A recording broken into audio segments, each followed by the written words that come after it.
আসসালামু আলাইকুম, hello viewers, welcome to my channel. কেমন আছেন সবাই? নিশ্চয়ই খুব ভালো আছেন। আপনাদের দোয়া ও অনুপ্রেরণায় আমিও ভালো আছি। তাই আজকে হাজির হয়ে গেলাম নতুন আরেকটি রেসিপি নিয়ে। আজকের রেসিপি হচ্ছে মুখরোচক কাঁচা আম দিয়ে ডাল রান্না।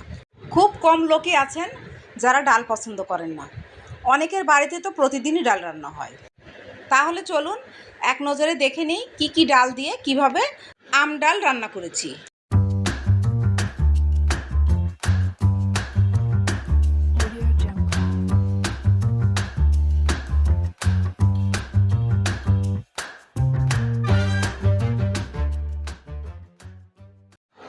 একটি বোলের মধ্যে প্রথমে 1 কাপ মসুর ডাল নিলাম, এরপর 1 কাপ মুগ ডাল নিলাম। এখানে আমি 2 রকমের ডাল 2 কাপ নিয়ে নিলাম, কারণ 2 রকমের ডাল হলে ডালটা খেতে আরও টেস্টি হয়। আপনি চাইলে আরও অন্যান্য ডালও মিক্সড করতে পারেন। ডালগুলোকে এবার আমি গরম পানি দিয়ে ধুয়ে নিচ্ছি, সেই জন্যে গরম পানি দিয়ে দিলাম। ফুটন্ত গরম পানি, তাই একটি গোল চামচের সাহায্যে ধুয়ে নিচ্ছি। ফুটন্ত পানি দিয়ে ডাল ধুলে ডাল সেদ্ধটা খুব ভালো হয়। গরম পানি দিয়ে ডালগুলোকে আমি 2 বার ধুয়ে নিয়েছি। ডালগুলোকে সেদ্ধ করার জন্য একটি কড়াই চুলায় বসিয়ে দিলাম। এবার ডালগুলোকে কড়াইয়ের মধ্যে ঢেলে দিচ্ছি। 4 কাপ গরম পানি ঢেলে দিচ্ছি। যেহেতু 2 কাপ ডাল, তার ডাবল পানি দিতে হবে। ডাল সেদ্ধ করার জন্য নিয়ে নিলাম পেঁয়াজ কুচি, কাঁচামরিচ ফালি, আদা কুচি, 2টি রসুনের কোয়া ছাড়িয়ে ছিলে নিয়েছি। এবার ডালের মধ্যে সব উপকরণগুলো একে একে দিয়ে দিব।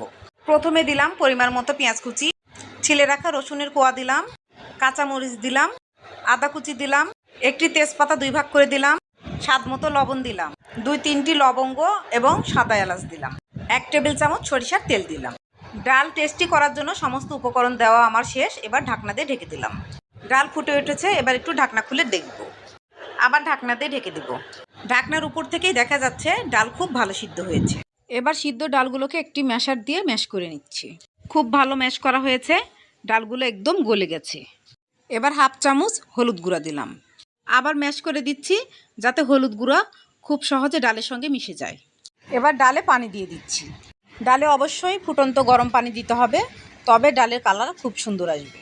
দেখুন ডালের কালার কত সুন্দর এসেছে। অনেকে আমাকে বলেন যে ডালের কালার সুন্দর হয় না। পানি ফুটিয়ে দিলে অবশ্যই ডালের কালার সুন্দর হবে। ডাল ফুটে উঠতে উঠতে এই ফাঁকে আমি আম কেটে নিব। তার জন্য একটি কাঁচা আম নিলাম। আমটিকে ছিলে পিসেস করে কেটে ধুয়ে নিয়েছি। এবার কাটা আমের পিসেসগুলো ডালের মধ্যে ঢেলে দিচ্ছি। ডাল ফুটে ওঠার জন্য ঢাকনা দিয়ে ঢেকে দিচ্ছি। ডাল ফুটে উঠেছে, ঢাকনার উপর থেকেই দেখা যাচ্ছে। আরেকটু সময় নিয়ে ডালকে ফুটিয়ে নিব। সময় নিয়ে ডাল ফুটিয়ে নিলে ডালের স্বাদ খুব ভালো হয়। আমি সময় নিয়ে ডাল ফুটিয়ে নিয়েছি। আমার ডাল ফুটানো হয়ে গেছে। এবার আমি বাগার দেব। একটি কড়াই চুলায় বসিয়ে দিলাম, 2 টেবিল চামচ সরিষার তেল দিলাম, 2টি শুকনো মরিচ ফোড়ন দিলাম, সুন্দর অ্যারোমা বেরোলে 1 টেবিল চামচ রসুন কুচি দিলাম। বাগারে রসুন কুচি বেশি করে দিলে ডালের টেস্ট হয়। এরপর 1.5 টেবিল চামচ পেঁয়াজ কুচি দিলাম। এবার ভালো করে নেড়েচেড়ে তেলের মধ্যে ভেজে নিচ্ছি। ব্রাউন কালার আসা পর্যন্ত ওয়েট করছি। ব্রাউন কালার প্রায় চলে এসেছে, আর একটু ভেজে নিব। এরপর দিয়ে দিলাম ডালের আসল স্বাদ 1 চা চামচ পাঁচফোড়ন। পাঁচফোড়ন পেঁয়াজের সঙ্গে ভেজে নিচ্ছি। পাঁচফোড়নের সুন্দর অ্যারোমা বেরিয়েছে, ভাজা হয়ে গেছে। এবার ডালের মধ্যে ঢেলে দিচ্ছি। বাই দ্য ওয়ে, আমি রুথি। আমার চ্যানেলে নতুন হয়ে থাকলে প্লিজ সাবস্ক্রাইব করবেন। পাশে থাকা বেল নোটিফিকেশন অল সিলেক্ট করে রাখবেন, যাতে যখনই আমি নতুন ভিডিও আপলোড করব তার নোটিফিকেশন আপনার কাছে পৌঁছে যায়। বেশি বেশি লাইক, কমেন্ট ও শেয়ার করবেন। যারা ফেসবুক আর ইনস্টাগ্রাম থেকে দেখছেন, প্লিজ আমার পেজটাকে ফলো দিয়ে রাখবেন। বেশি বেশি লাইক, কমেন্ট ও শেয়ার করবেন। যারা লাইক, কমেন্ট এবং শেয়ার করেছেন তাদেরকে মেনি মেনি থ্যাঙ্কস। দেখুন ডালটা দেখতে কত সুন্দর লাগছে। দেখতে যেমন লোভনীয় হয়েছে, খেতেও তেমন সুস্বাদু হয়েছে। এই গরমে আম ডাল খাবারের রুচি এনে দেয়। রেডি হয়ে গেল সুস্বাদু মুখরোচক আম ডাল। নিউ ভিডিও দেখার ইনভাইট করে আজকে বিদায় নিচ্ছি। ভালো থাকবেন, ভালো রাখবেন, আমার জন্য দোয়া করবেন। আল্লাহ হাফেজ।